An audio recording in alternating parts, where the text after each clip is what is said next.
Praise the Lord. I welcome you all once again on the YouTube channel of Hope Ministry. और मैं उम्मीद करता हूँ मेरी होप फैमिली का दिन अच्छा बीत रहा हो। और आज जो पहली बार हमारे YouTube चैनल पे आए हैं, मैं आपका भी बहुत बहुत स्वागत करता हूँ। Today I want to discuss with you about your prayers. आज का जो विषय है वो है कि परमेश्वर आपकी प्रार्थनाओं को सुनता है. God hears your prayers. Yes. It's a privilege to be chosen. यदि आप चुने गए हैं तो आपको इसकी इम्पोर्टेंस समझनी पड़ेगी. एक प्रिविलेज है कि The King of Kings, the Lord of Lords has chosen you and me. और हमें उसके राज्य के लिए कार्य करना है. आप में से बहुत लोग प्रार्थना भी करते होंगे. कईयों को प्रार्थना का उत्तर दिखता भी होगा और कईयों को उसमें थोड़ा सा विलंब होते हुए दिख रहा होगा.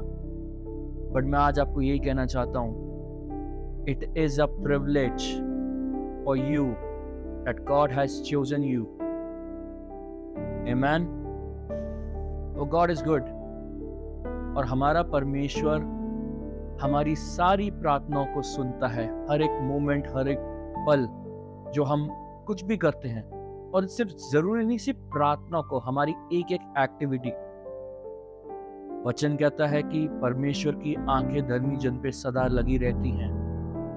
आप चाहे खाना खा रहे हो, आप चाहे ड्राइव कर रहे हो, आप मीटिंग में हो, यहाँ तक कि आप सो रहे हो, परमेश्वर की आंखें आपको देखती हैं. सो प्रार्थना जब आप करते हैं तो वो परमेश्वर के पास जाती है. जब हम घुटने टेक के प्रार्थना करते हैं तो वो प्रार्थना हमारे परमेश्वर के सिंहासन के सामने हम घुटने टेक के करते हैं. और हमारा परमेश्वर चाहता है कि आप परमेश्वर के सिंहासन के सामने आए, क्योंकि जब वो सर्वशक्तिमान परमेश्वर विराजमान होता अपने सिंहासन पे तो वो किसी को मना नहीं कर सकता. Yes, it is a secret. जब परमेश्वर अपने सिंहासन पे बैठा हो और आप उसके सम्मुख पहुंच जाएं तो वो आपकी प्रार्थनाओं का उत्तर मांगने से बढ़कर देता है, यदि आप उसकी इच्छा के अनुसार मांग रहे हो. आप ऐसी कुछ भी नहीं मांग सकते. एक लग्जरी, एक कोई चार्टर्ड प्लेन या कोई मैंशन ऐसे ही नहीं मांग सकते. जो परमेश्वर ने आपके विषय में योजनाएं कर रखी हैं वो आपको उसके रिगार्डिंग ही देगा, उसके रिलेटेड ही देगा. आमेन. हालेलुया.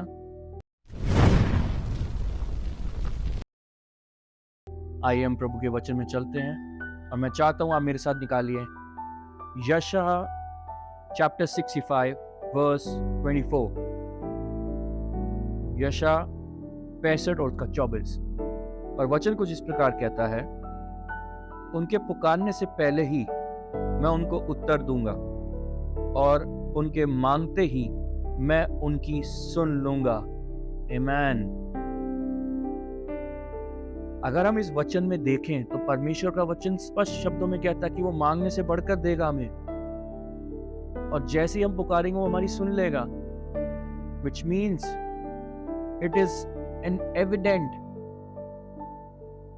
ये एक वाचा है परमेश्वर की आपके लिए, मेरे लिए, हम सब के लिए, कि परमेश्वर ने जब वादा किया है कि वो मांगने से बढ़कर देगा और वो हमारी प्रार्थनाओं को सुनता है तो वो जरूर उत्तर देगा आपको, चाहे थोड़ा सा विलंब हो जाए, थोड़ी डिले हो जाए.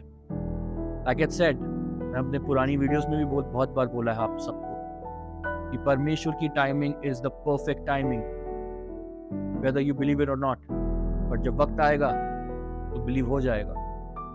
हालेलुया. मैं चाहूंगा हम एक और वचन में जाएं. मेरे साथ निकालें भजन संहिता चैप्टर 66 वर्स 19 and 20. और वचन कुछ इस प्रकार कहता है, परंतु परमेश्वर ने तो सुना है, उसने मेरी प्रार्थना की और ध्यान दिया है. धन्य है परमेश्वर जिसने ना तो मेरी प्रार्थना को अनसुनी की और ना मुझसे अपनी करुणा दूर कर दी है. हालेलुया. यहाँ पर दाऊद अपने जीवन के बारे में बता रहा है कि दाऊद की परमेश्वर सुनता था प्रार्थनाएं। यदि हम इसको अपने ऊपर इसको इम्प्लीमेंट करें तो ये हमारे जीवन में कार्य करता है। जब परमेश्वर का वचन ये कहता है कि परमेश्वर सुनता है तो वो आपसे प्रेम करता है और इसलिए वो भला परमेश्वर है। परमेश्वर दया का सागर है। That is why he has a huge heart. वो बार बार हमारी गलतियों को क्षमा करता है और वो बस एक ही चीज चाहता हमसे कि हम उसके राज्य में प्रवेश कर सकें। हालेलुया। आपकी प्रार्थना आज आप जो भी कर रहे हैं वो परमेश्वर तक पहुंच रही है और वो परमेश्वर उसको पूरे करे बिना नहीं चुप बैठेगा, क्योंकि ये वचन कहता है परमेश्वर दुष्टों से दूर रहता है लेकिन धर्मियों जन की प्रार्थना सुनता है। हालेलुया।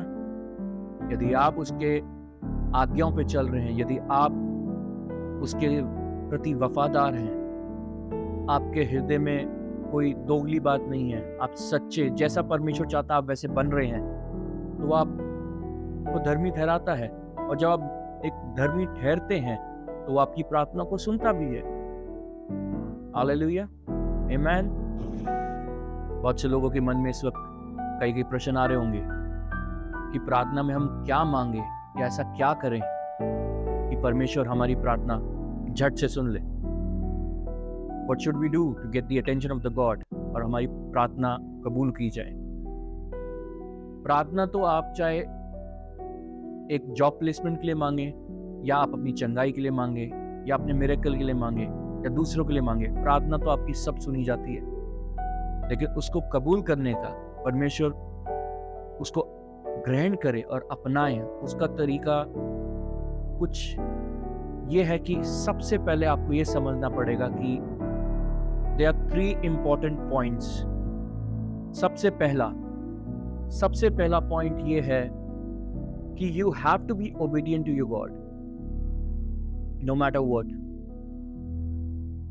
आपको ये समझना पड़ेगा कि आपकी ओबीडियंस परमेश्वर को आपकी तरफ अट्रैक्ट कर सकती है। यदि हम अब्राहम का एक जीवन शैली देखें, एक एग्जाम्पल देखें,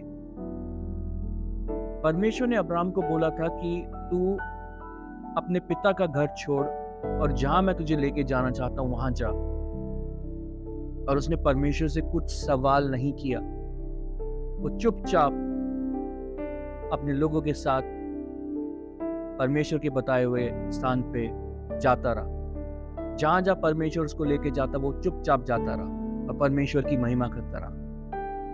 जब आप कोई क्वेश्चन नहीं करते कि why God me, why you doing this to me, ऐसे क्या हो जाएगा, ऐसा नहीं होता। जब आप ये सवाल जवाब, आप ये जो परमेश्वर से जब करना छोड़ देंगे तो आप ओबीडिएंट कहलाएंगे। और जब हम आज्ञाकारी होते हैं तो उसका प्रतिफल, उसका जो रिजल्ट आता है, एक ब्लेसिंग आती है, वो बहुत अनमोल होती है। अब्राहम का एग्जाम्पल हम देखें, अपने फादर का घर नहीं छोड़ता तो वो नहीं बनता जो वो बन गया था परमेश्वर की कृपा से। Amen. So you have to be obedient to your God. This is the first key. Hallelujah. अगर हम एक और उदाहरण देखें अब्राहम का, कि जब परमेश्वर ने अब्राहम को बोला कि अपने पुत्र इज़ाक की तू बलि चढ़ा, एक पिता का, एक संसारिक पिता का दिल दुखित हुआ होगा, बोझ आया होगा, लेकिन उसने अपनी आज्ञाकारिता दिखाई। He was still obedient to his God। और उसने अपने पुत्र को यही बोला जब इज़ाक ने पूछा कि हमारे पास कोई बलि चढ़ाने के लिए मेमना नहीं है, तो अब्राहम ने बोला यहोवा यीरे उपाय निकालेगा। और वही परमेश्वर ने किया। और उस झाड़ियों में जहां कुछ नहीं था, परमेश्वर ने वो मेमना पैदा किया सिर्फ अब्राहम के लिए। The second most imperative point is be dedicated towards your God। चाहे परिस्थिति जैसी भी क्यों ना हो, यदि आप डेडिकेटेड हैं अपने परमेश्वर के लिए, तो आपका परमेश्वर आपको नहीं छोड़ेगा। आपका परमेश्वर आपको वो प्रतिफल देगा जिसकी आप उम्मीद करते हैं, जिसका आप इंतजार कर रहे हैं। यदि आप दाऊद के जीवन शैली को देखें, तो दाऊद जब जंगल में भटक रहा था इधर उधर और शाऊल से छुपता फिर रहा था, उसके मन में भी काफी सवाल आ रहे होंगे, फ्रस्ट्रेशन हो रही होगी। वचन में पढ़ाया भी गया है कि वो डरता था, कि बार बार परमेश्वर से कहता था, परमेश्वर मेरी प्राण को बचा, मेरे प्राण को बचा, मेरे जीवन को बचा, मेरे शत्रु मेरे प्राण को घात ना करने पाए। ऐसे माहौल में जब शाऊल उसके पीछे पड़ा था, उसकी मृत्यु चाहता था शाऊल, तब भी दाऊद ने प्रार्थना करना नहीं छोड़ा। उसका विश्वास, उसकी उम्मीद, उसकी आशा परमेश्वर पे थी। He was dedicated to the God, और इसलिए वक्त आने पे परमेश्वर ने उसको सिंहासन पे बैठाया शाऊल की जगह पे, और उसका अभिषेक किया और दाऊद के साथ अटल करुणा की वाचा बांधी। यदि आज आप डेडिकेटेड हैं अपने परमेश्वर से, तो वो आपको सिर्फ आपको नहीं, वो आपकी आने वाली पीढ़ी को भी ब्लेस करेगा। और यही है अटल करुणा की वाचा, कि आपकी आने वाली 7 पीढ़ी तक वो कुछ हानि नहीं होने देगा। वो हमेशा आपके संग रहेगा और आपको ब्लेस करेगा और उत्तम चीजें देगा आपको। हालेलुया। यदि आज थोड़ा सा आप झेल लें और बर्दाश्त कर लें, थोड़ा सा परिश्रम कर लें, थोड़ा सा अपने परमेश्वर के लिए कष्ट उठा लें, क्योंकि ये एक आत्मिक युद्ध है शैतान को हराने के लिए, तो जो रिवॉर्ड है वो लाइफ लॉन्ग होगा, और सिर्फ आपके लिए नहीं, आपके आने वाली पीढ़ियों के लिए भी।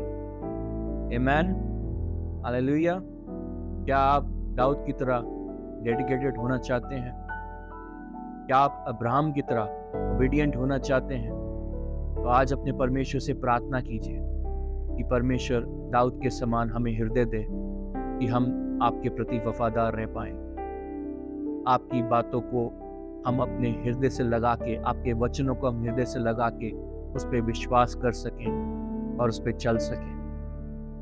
प्रार्थना कीजिए आज अपने परमेश्वर से कि परमेश्वर दाऊद के समान हमें वो हृदय दे, हमारा वो नेचर बनाए, ताकि हम परिस्थिति जैसी भी हो, हम आपके प्रति डेडिकेटेड रहें, और प्रभु आपको दे देगा। वो दया का सागर है, अपने बच्चों को मांगने पे क्यों ना देगा।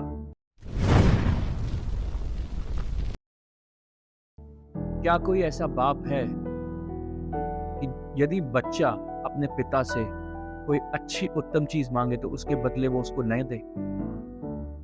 जब संसारिक पिता, संसार की माता हमें मांगने से बढ़कर अच्छी अच्छी वस्तुएं देना जानता है, तो हमारा परमेश्वर जो स्वर्ग में विराजमान है, जिसके पास अनमोल भंडार हैं आशीषों के, वो क्यों ना देगा? Hallelujah. And the third most imperative point is you have to be alert. जब आप पहले के 2 पॉइंट अपने जीवन में इम्प्लीमेंट कर देते हैं, जब आप ओबीडियंस को फॉलो करते हैं, जब आप डेडिकेटेड होते हैं अपने परमेश्वर के रिगार्डिंग, तो you have to be very alert. You have to be alert every single time, क्योंकि शैतान नहीं चाहता, वो दुष्ट नहीं चाहता कि आप उद्धार पाएं, आपकी आशीषें जो परमेश्वर ने रखी हैं वो आप पालें। वो चोरी करना चाहता है, वो चोर है, वो सिर्फ घात करने आता है, नाश करने आता है। So you have to be alert कि आपकी जो आज्ञाकारिता है और आपकी अपने परमेश्वर के प्रति एक लगाव है, आपकी ओबीडियंस और आपका जो डेडिकेशन है, वो किसी प्रकार से कम ना होना चाहिए। आप परमेश्वर से प्रार्थना करते हैं आधा घंटा, तो आधा घंटा बढ़ना चाहिए, वो कम नहीं होना चाहिए। यदि आप परमेश्वर के लिए गीत बनाते आए हैं, तो वो बनाते रहिए, वो रुकना नहीं चाहिए। यदि आपका विश्वास आपके परमेश्वर पे है और आप परमेश्वर से जैसा प्रेम करते थे और आज आप उसमें कुछ कमी आ गई है किसी प्रकार की, चाहे आपके वर्कलोड की वजह से, आपके बर्डन की वजह से, तो check yourself and be alert. आपकी एक गलती आपको हरा सकती है, and that is what this spiritual war is about. I strongly do believe in one thing, that the road to success is always under construction. परमेश्वर के राज्य पे चलना इतना आसान नहीं है, लेकिन प्रभु यीशु जब आपके साथ होता है तो वो आसान हो जाता है। यीशु के बिना मैं और आप कुछ नहीं है। यीशु के बिना हम जीरो हैं। Are you getting my point? So, मेरा आज आपसे यही कहना है,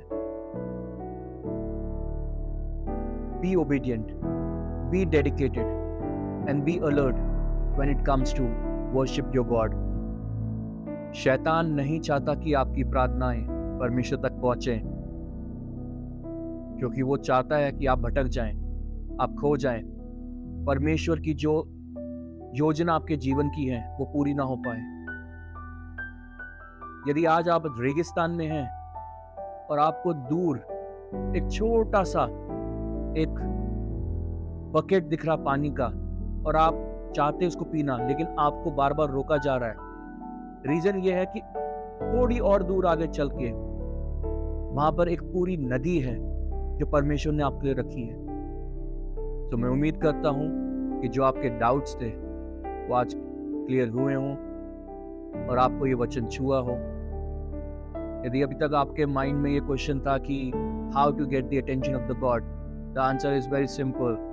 B obedient to your God, be dedicated to your God, and taking these things into consideration, be alert no matter what. Hallelujah, amen. So अब मैं चाहूंगा कि हम अपनी आंखों को बंद करें इस ऑनलाइन सभा के समाप्त होने से पहले। धन्यवाद के साथ आपकी निकटतम माता पिता परमेश्वर इस सुंदर समय के लिए प्रभु, आज जो भी इस ऑनलाइन माध्यम से प्रभु ये वीडियो देख रहे हैं प्रभु, अपने दरमे दाने हाथ से प्रभु इनको छू ले। दाऊद के समान इनको प्रभु मन दे, अब्राहम के समान इनको ओबीडिएंट बना प्रभु, ताकि ये वो फेवर ले सके जो दाऊद और अब्राहम ने लिया था प्रभु। मांगने से बढ़कर देने वाला परमेश्वर है। हम आज सिर्फ यही मांगते प्रभु, हमें अपना धर्मी जन बना प्रभु। प्रभु यीशु के नाम से अपना धर्मी जन बना, क्योंकि तू दुष्टों से दूर रहता है और धर्मी जनों के तू समीप रहता है और तू उनकी प्रार्थनाओं को सुनता है प्रभु। हमारी प्रार्थनाओं के ऊपर अपना अनुग्रह कर प्रभु। आज हमारी जो भी आवश्यकता है प्रभु, हर इंसान की भिन्न भिन्न प्रकार की है प्रभु, हमारी प्रार्थनाओं के ऊपर कान लगा प्रभु और हमारी प्रार्थना का उत्तर शीघ्र दे। सारी आदर महिमा इज्जत परमेश्वर आपको देता हूँ और इस प्रार्थना को अपने उद्धार करता प्रभु यीशु के नाम से मांगता हूँ। सुनो, कबूल करो यीशु के नाम से। आमेन, आमेन, आमेन। तो अब हम मुलाकात करेंगे अपनी नेक्स्ट वीडियो में। Till then keep watching our videos and thank you so much for joining my whole family. I will see you soon.